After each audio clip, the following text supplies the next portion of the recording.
प्रणाम, नमस्कार।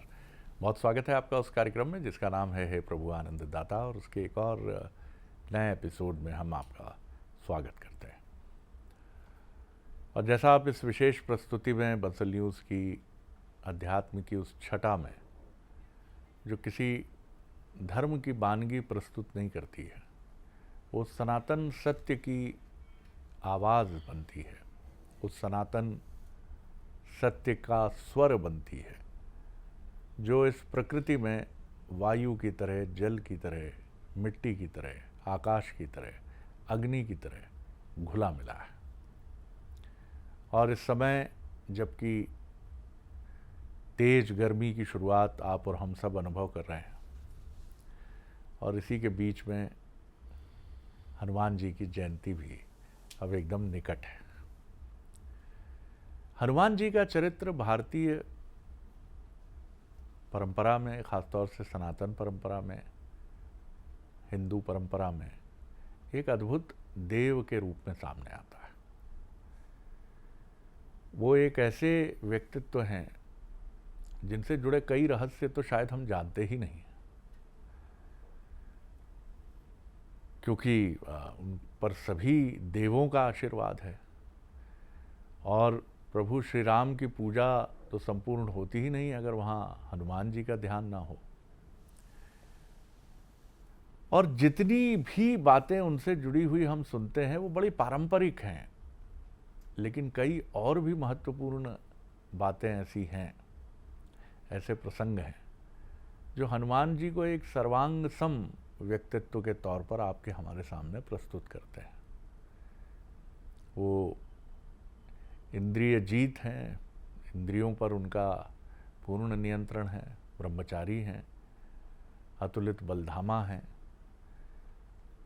महावीर विक्रम बजरंगी, महावीर हैं। मतलब ऐसा कोई वीर नहीं है इस ब्रह्मांड में। विक्रम बजरंगी, विक्रम यानी श्रेष्ठ, और बजरंगी यानी जिसकी औलाद की तरह जिसका शरीर हो, बजरंगी। अंजनी पुत्र पवन सुत नामा। अब अंजनी के पुत्र हैं और पवन के सुत हैं, केसरी नंदन भी कहा जाता है उनको। तो इन सारे आख्यानों को सुनना हमारे विद्वान वक्ता से बहुत दिलचस्प होगा, क्योंकि हनुमान जी विनम्रता में उनकी कोई सानी नहीं, वीरता में उनकी कोई सानी नहीं, क्रोध का तो वो ऐसा लगता है सिर्फ स्वांग करते हैं जब वो निकलते हैं भगवान श्री राम के कार्य के लिए, लेकिन इन सब से वो अलग होते हैं। और सबसे जो महत्वपूर्ण बात, कुछ अनछुए पहलू हैं कि बहुत अच्छे गायक भी हैं वो। जब राम का भजन गाते हैं, इसीलिए कहा भी जाता है कि जहाँ प्रभु श्री राम का भजन होता है, हनुमान जी स्वयं वहाँ अदृश्य भजन मंडली के एक सदस्य के तौर पर उपस्थित होते हैं। तो इतने सारे गुण हैं उनमें। और जैसी एक मान्यता है कि जो देव इस धरती पर आज भी अपने रूप स्वरूप में विद्यमान हैं, हनुमान जी उनमें से एक हैं। और इसीलिए मैं बेहिचक ये कह सकता हूँ कि उत्तर भारत में, तो दक्षिण भारत के बारे में इतनी प्रामाणिक जानकारी मेरे पास नहीं है, कि सर्वाधिक मंदिर, देवालय अगर किसी देव के हैं तो वो हनुमान जी के हैं। तो अब चलिए, अब जरा थोड़ा हनुमत बलवीरा का प्रसंग 2-3 दिनों तक गुंजायमान हो इस मंच पर। और ये भी एक बड़ा दिलचस्प तथ्य है कि हनुमान जी पर मुझे जहाँ तक ध्यान आता है कि हमने ऐसी सघन चर्चा का प्रण नहीं लिया है, और वही पूरी करें इसको, कि इस प्रसंग के साथ हम आगे बढ़ें। तो चलिए चलते हैं भगवत गीता के अध्येता, मानस मर्मज्ञ प्रोफेसर डॉक्टर सुरेंद्र बिहारी गोस्वामी जी के पास। प्रणाम कर रहा हूँ डॉक्टर साहब जी। आज आप हनुमत लला का स्मरण, चिंतन, सुमिरन और उनकी कीर्ति यश की गाथा गाते गाते स्वयं इतने विषयों की ओर संकेत कर दिया है कि हनुमान जी को लेकर किसी एक विषय पर चिंतन करना जी, या उनके अनंतता को सीमित करना एक दुर्गम किंतु कठिन लक्ष्य है। तो हम इसमें बाबा तुलसी को आधार ले लेते हैं। बाबा तुलसी को आधार लेकर और हनुमान चालीसा से जो संकेत मिलते हैं उनको ध्यान में रख करके हम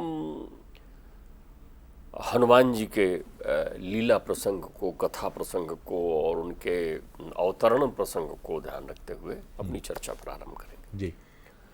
जब भी हम हनुमान चालीसा का चिंतन करते हैं तो हमको बहुत सारे दोहे ऐसे हैं जो मुखाग्र हैं, जिनमें एक बड़ा सुंदर दोहे का अंश आता है, अंजनी पुत्र पवन सुत नामा। आप अभी कह रहे थे महावीर विक्रम बजरंगी, उसके पहले कहते हैं अंजनी पुत्र पवन सुत नामा। मैंने कई बार ये जिज्ञासा अपने पिताश्री के समक्ष रखी थी कि हनुमत लला का ही एक व्यक्तित्व है जिनके साथ माता तो अंजनी है, माता तो अंजनी है, लेकिन वो शंकर सुवन भी है, केसरी नंदन भी है और पवन तनय भी है। वो तीन तीन उनकी प्रक्रियाएं हैं, तीन तीन उनके पिता तुल्य स्वामित्व में हैं, तीन तीन के अवतरण हैं। तो उन्होंने जितनी रोचकता से बालपन में मुझे हनुमत कथा सुनाई, उनको ध्यान करते हुए हमारे रसिक श्रोताओं के लिए मैं हनुमत चरित्र को इन 2-3 एपिसोड में कुछ कहने की कोशिश करूंगा जो बहुत अच्छा होगा। सबसे पहले हम देखते हैं अंजनी पुत्र, फिर देखेंगे पवन सुत नामा। ये दो नाम ऐसे हैं जिनमें अद्वितीय तेज और प्रकाश समाहित है। अंजनी पुत्र कोई अपनी महतारी से जाना चाहे, कितने लाड़ले रहे होंगे अपनी महतारी के, कितनी साधना लगी हुई होगी उनकी महतारी में की हनुमत लला के अवतरण में, जब उनको अंजनी पुत्र कहा गया है। पहले हम अंजनी को जान लेते हैं। देखिए, ये वेदों में भी वर्णित है, ये पुराणों में भी वर्णित है, ये रामायण के विभिन्न स्वरूपों में भी वर्णित है, ये शिव पुराण में भी वर्णित है। इसलिए इन सारे संग्रहों से निकालना होगा, इसमें भाव मूलता के साथ पकड़िए जी। आप गिनती के चक्रव्यूह में ना फंसे, भाव पकड़िए। हम सबसे पहले अंजनी को लेते हैं। अंजनी के संबंध में जो सुप्रसिद्ध व्यवस्था है कि अंजनी कौन, तो वो कहते हैं पुंजक स्थला नामक एक अप्सरा थी, ब्रह्मलोक में विचरण कर रही थी, और वहां उनको सप्त ऋषियों ने श्राप दे दिया। उनके नित्य शैली पर अप्रसन्न हो गए और कहा, इधर उधर कहाँ फुदक रही है, जा बंदरिया हो जा, मृत्युलोक में जा। तो वो वहां से शापग्रस्त होकर सुमेरु पर्वत पर आई, लेकिन उनके पास स्वरूप बदलने की विधा थी। वो अत्यंत रूपवती थी और स्वरूप बदल सकती थी। कभी उनका मुख बानर का हो सकता था और कभी उनका मुख चाहे जिस स्वरूप में वो प्राप्त कर सकती थी। परम साधिका थी। पुंजिक का एक अर्थ होता है सर्वभौम, पृथ्वी के समस्त तत्वों में प्रकृति का संचार करने वाली थी, मां तपस्वी थी।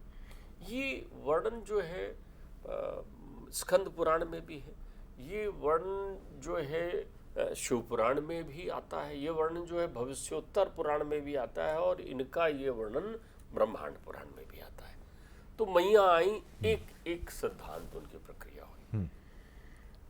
एक वर्णन में शापित होने के बाद उन्होंने गौतम ऋषि की मानसी कन्या के रूप में अवतरण लिया जी।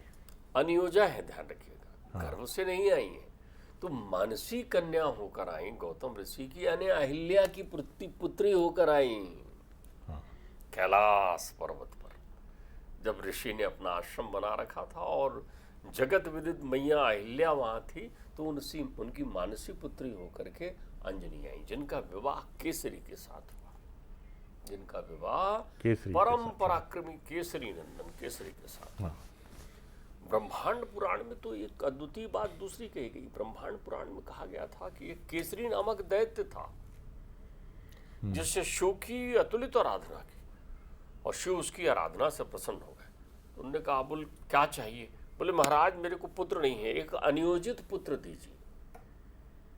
तो बोले मैं तुम्हें ऐसा पुत्र तो नहीं दे सकता, लेकिन तुम्हारे, क्योंकि ब्रह्मा ने तुम्हारे भाग्य में पुत्र योग नहीं लिखा है, मैं पुत्री दे देता हूं, सर्वांग सुंदरी पुत्री होगी, और उनका नाम वो रख देते हैं अंजनी। केसरी दानव है, ध्यान रखिएगा, ब्रह्मांड पुराण। जब वो बड़ी होती हैं तो केसरी नामक पराक्रमी वानर जो है उनसे उनको मांगने जाते हैं कि आप इनका विवाह मेरे साथ करते हैं। वो स्वरूप बदलने की विधा में दक्ष है, उनके पास सिद्धियां हैं, उनसे उनका विवाह हो जाता है। लेकिन इस विवाह के बाद भी उनके यहाँ संतान नहीं होती। दोनों ही स्थिति में संतान प्राप्त के लिए, पहली स्थिति में जब वो ब्रह्मलोक से पतन को प्राप्त करती हैं तो सुमेरु पर्वत पर आती हैं। वहां आने पर वो मतंग ऋषि के पास पहुंचती, मैया शबरी जहाँ है।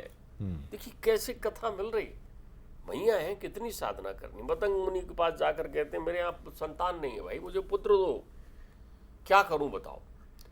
तो वो उनको कहते हैं कि देख भाई पंपा सरोवर चले जा, पंपा सरोवर से तू द्रोणगिरी में जाना, द्रोणगिरी से नारायणगिरी पर्वत में जाना, नारायणगिरी से वहाँ आकाश गंगा नामक सरोवर है, उसमें स्नान करके तू अपने 12 वर्ष तक तप कर, तेरे यहाँ संतान होगी सुनिश्चित, महावीर होगी। और वो तप करती हैं। इस स्थिति में जब केसरी के यहाँ अंजनी बनकर आती हैं और केसरी से विवाह होता है, यानी केसरी वानर से उनका विवाह होता है, तब भी वो वेंकटगिरी पर्वत पर जाती हैं। वेंकटगिरी पर्वत पर उनको यही कहते हैं कि तुम आकाश गंगा नामक सरोवर में जाओ। वेंकटगिरी यानी नारायणगिरी, नारायणगिरी, हाँ। पंपा सरोवर के पास, हाँ। और वो तप करती हैं वहां जाकर। वहां भी उनको लिखा है 12,000 वर्ष तक तप किया। ये जो 1000 वर्ष हैं ये तप साधना की गिनती है कि आपने कितना दिव्य तप किया, उससे उसकी साधना सुनिश्चित होती है। तो मैया तप करती, और मैया के यहाँ अब जो सुमेरु गिरु पर्वत में जब वो विचरण कर रही होती हैं अंजनी, यहाँ बड़ा ध्यान करिएगा आप इस सब को। जी। तो जब वो सुमेरु गिरु पर्वत पर विचरण कर रही होती हैं तो वही काल होता है जब ब्रह्मा जी ने आदेश दिया है सब देवताओं को कि सुनो, रावण के त्रास से धरती को मुक्त करने के लिए परब्रह्म परमेश्वर अवतरण लेने वाले हैं, तो तुम सब वानर स्वरूप में जाओ और अवतार ले लो। तो वहां पर शीतल हवा के झोंके के मध्य पवन देव जो हैं हवाओं का पिंड बनाकर उन्हें घेर लेते हैं। वो परम पवित्र स्त्री है अंजनी, वो कहती सावधान, को किसने मुझे स्पर्श किया।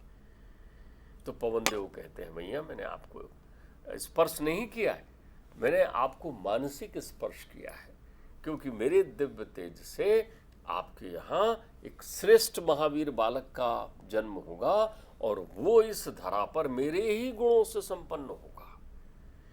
जैसे मैं देवदूत हूं, देवताओं के दूत कौन है? वायु। आकाशवाणी कहाँ से होती है? वायु।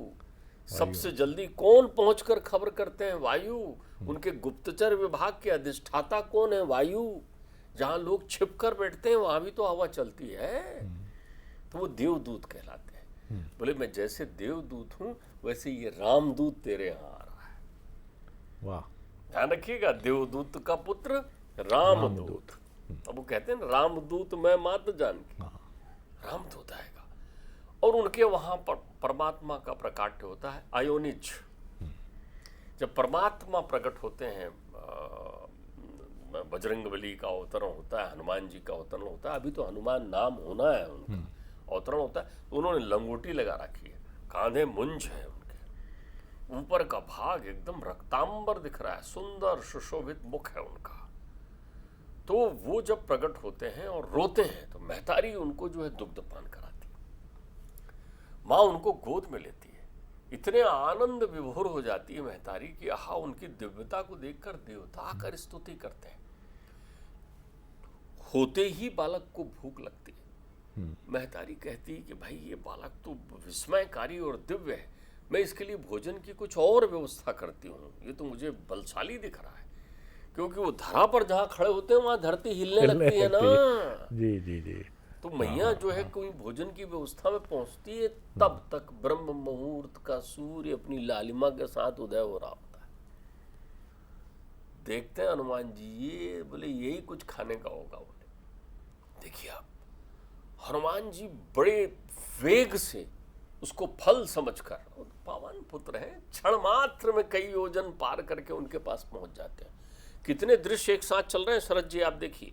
ये बिल्कुल मैं ब्रह्मांड पुराण की यथार्थ कथा आपको व्यक्त कर रहा हूँ। आनंद रामायण में भी ये कथा है, वाल्मीकि रामायण में भी ये कथा है जी। ये इतिहास की कथा आपको कह रहा हूँ। तो जब वो एकदम पहुंचते हैं वहां पर, तो ये वही समय होता है जब उस पुराण के हिसाब से राहु वहां सूर्य को ग्रसने के लिए बैठा होता है। ग्रहण का दिन होता है, संपूर्ण ग्रहण का। तो राहु जो है सूर्य के रथ के अग्रभाग में अपना मुख फैलाए हुए ग्रसने बैठा रहता है। हनुमान जी वहां पहुंचते हैं और हनुमान जी का स्पर्श और उनका विकराल रूप देखते हैं तो राहु वहां से भाग जाता है, ये कौन आ गए, डर कर। और हनुमान जी यूं निगलते हैं, सूर्य को अपने मुख में रखते हैं, लीला करते हैं, चारों ओर अंधेरा हो जाता है। राहु पहुंचता है इंद्र के पास, महाराज ये आपने क्या व्यवस्था बनाई है, काय का आपका राज्यपाठ? हाँ। बोले कौन सा राजपाट? बोले आपने मुझे आदेश दिया था कि ग्रहण में मैं इनको ग्रसूं, तो मैं ग्रहण के लिए इनके सामने पहुंचा था, तब तक तो कोई और आ गया, किसी और को आपने दायित्व दे दिया है क्या? वो वहां पहुंचते हैं तो ये सूर्य को मुख से निकालते हैं। राहु भी मुख खोलकर जब पहुंचता है तो जैसे कंदूक को खेलते हैं वैसे राहु को उठा के फेंक देते हैं हनुमान जी। वो समझते हैं ये भी कुछ खाने का है, काला काला, उनकी तरफ दौड़ते हैं। वो इंद्र के पास पहुंचता है। ये इंद्र का ऐरावत जो है, जिसकी जो है 2 सूंड है और 4 बड़े सुंदर दांत दिखाई पड़ रहे हैं ऐरावत के, और वो देखते हैं उनकी ऐरावत के सफेदी को, तो उनको तो लगता है बालपन है, आई है संसार में, इसको ही निगल लेता हूँ। तो ऐरावत को निगलने पहुंचते हैं तो ऐरावत डर कर दौड़ता है, इंद्र भागने लगते हैं। तो इंद्र पहले समझते हैं कि बालक है, क्या करूं, लेकिन जब देखते हैं कि मेरे प्राण संकट में आ गए हैं तो अपना वज्र उठाते हैं और वज्र उठाकर हनुमान जी पर प्रहार करते हैं। हनुमान जी को वज्र उनकी बाईं ठोड़ी पर लगता है और वो वहां से चक्कर करते हुए जो है मेरू पर्वत पर गिरते हैं, ठोड़ी के बल पर। उनकी बाईं ठोड़ी थोड़ी दब जाती है। तब तक महतारी दौड़ती है अंजना, मेरा पुत्र, मेरा पुत्र। पवन देवता चारों तरफ अपनी वायु को स्तंभित कर देते हैं। इंद्र तुम्हारी इतनी क्षमता कि पवन तनय को तुमने ये आघात पहुंचाया, सारी सृष्टि में श्वास प्राण वायु रुक जाता है, त्रिलोक स्तंभित हो जाता है। इंद्र आकर क्षमा मांगते हैं, मुझे विदित नहीं था कि परमात्मा की सेवा में परम सेवक आया है। वो कहते हैं इसकी हनु यानी थोड़ी टेढ़ी हो गई है, थोड़ी, इनका नाम हनुमान होगा और इनको मेरा वज्र भी कोई आघात नहीं पहुंचा पाया, मेरे कोई अस्त्र शस्त्र आघात नहीं पहुंचाएंगे। ब्रह्मा कहते हैं मेरा ब्रह्मास्त्र भी इन पर असर नहीं करेगा। वाह। मेरा ब्रह्मास्त्र भी असर नहीं करेगा। फिर महतारी गले लगा लेती है और लाड़ से उनको दुग्धपान कराने लगती है। अपनी महतारी की इतने लाड़ले हैं कि जीवन में जहां भी महतारी देखी अंजना को याद किया है। आप एक तथ्य देखिए, उस तथ्य के एक श्लोक को देखिए, उस एक श्लोक से आप समझ पाएंगे कि वो क्यों अंजनेय हैं। कितना सुंदर श्लोक वाल्मीकि जी ने लिखा है। वो लिखते हैं, उल्लंघ सिंधु सलिलम सलीलम, समुद्र की मर्यादा को लीला में लांघ कर आ रहे हैं, सलीलम सलीलम, खेल खेल में। और फिर क्या है, यशोक अग्नि जनकात्म जाया। और वहां पहुंचकर क्या लेते हैं, वही सीता जो अशोक वाटिका में कह रही कि हे अशोक का पेड़, मुझे एक अग्नि दे दे। माता को इतनी शोकाग्नि में देखते हैं तो माता से शोक की अग्नि ले लेते हैं। हनुमान लला, दो मां अभी, यशोक अग्नि जनकात्म जाया। फिर उस शोक अग्नि से क्या करते हैं वो, वाल्मीकि जी कितनी सुंदर बात लिखते हैं, आदाय ते नैव ददाह लंका। सीता जी की उस शोक अग्नि से लंका को जला देते हैं। लंका जली कैसे, सीता की शोकाग्नि से। आदाय ते नैव ददाह लंका, नमामि तम प्रांजलि आंजनेयम। वहां वो कहते हैं मैं दोनों हाथ जोड़कर उस अंजनी के लाल को नमस्कार कर रहा हूं। तो महतारी के वो लाल है। संतों पर कृपा ही इसलिए करते हैं क्योंकि संत की दृष्टि मात्र दृष्टि होती है। तो जब भी संतों पर कष्ट आता है, उनकी आरती भी लिखी तुलसीदास जी ने। तो बाबा लिखते हैं तुलसीदास जी, कपूर की थाल सजी हुई है और आरती करती अंजना माई। वो कहते हैं मैया, मैया के इतने लाड़ले हैं, जहां मात्र शक्ति को देखा। आप ध्यान रखिए, जिनके घरों में मात्र शक्ति की वंदना होती है उनके घर में हनुमान लला पैर जमा कर बैठते हैं और आदाय तेना ददा है लंका। जितने भी कष्ट रूपी तुम्हारे जीवन में शोक आते हैं उनसे सारे कष्टों को ही जला देते हैं, वाह। तुम्हें संसार सागर को पार करा देते वाह हैं। डॉक्टर साहब, तो ये देवदूत के रामदूत है, ये अंजनी के लाल है। अद्भुत है, अद्भुत है। और ये तो एक छोटा सा सिरा हम आज अंजनी पुत्र का जो है वो पकड़ पाए हैं, और इस सिरे से अनेक गाथाएं गूंजेंगी। और 3-4 दिन ही नहीं, हम तो मुझे लगता है कि हमारे विद्वान वक्ता हनुमान जी पर एक श्रृंखला ही हम 1 आध सप्ताह तक भी अगर चलाएं तो कम होगी। देखेंगे जितनी इच्छा होगी उन्हीं की कि कितनी उन पर चर्चा की जाए, क्योंकि ये भी उनके व्यक्तित्व का एक पक्ष है कि वो अपनी प्रशंसा बिल्कुल नहीं सुनना चाहते हैं।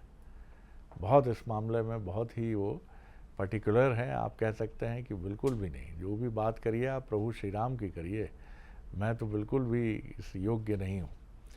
बहरहाल तो आपने देखा कि किस तरह से हनुमान जी अपनी माता के लाडले हैं, और ऐसा अनन्य प्रेम है कि अंजनी पुत्र कहा गया। देखिए बात सही है कि प्रभु श्री राम हो, प्रभु श्री कृष्ण हो, दशरथ नंदन तो कहा जाता है, कौशल्या नंदन भी कहा जाता है, लेकिन अंजनी पुत्र ये बताता है कि हनुमान जी और उनकी माता अंजनी के बीच में कितने पवित्र मातृ और पुत्र के संबंध हैं, और दोनों का एक दूसरे के प्रति कितना अतुलनीय अनन्य प्रेम है कि वो उन्हीं का माँ का आशीर्वाद जिसके साथ है वो तो अमोघ हो गया साहब। और इसीलिए डॉक्टर साहब ने कितनी सुंदर बात की कि जहाँ जिस घर में नारी का सम्मान है वहाँ हनुमान जी पैर जमा कर बैठ जाते हैं, और जितने भी वहाँ कष्ट रूपी चुनौतियाँ हैं वो सब का दहन करते हैं उसी तरह जिस तरह उन्होंने लंका का दहन किया था। बहुत धन्यवाद डॉक्टर साहब। अगले एपिसोड में हनुमान जी से ही जुड़ा हुआ एक और विषय लेकर उपस्थित होंगे। तो हनुमान जयंती की इस पवित्र बेला में आनंद उठाइए, हनुमान जी की गाथाएं सुनिए, सुनाइए। दर्शन करने तो हम अक्सर मंदिरों में, हनुमान जी के मंदिरों में विशेष रूप से जाते हैं, लेकिन ये गाथाएं वहाँ आपके पूजन आराधन में और अभिवृद्धि करेंगी, और आप और गहन भाव से अपने इस इष्ट देव को समझ पाएंगे। प्रणाम, नमस्कार।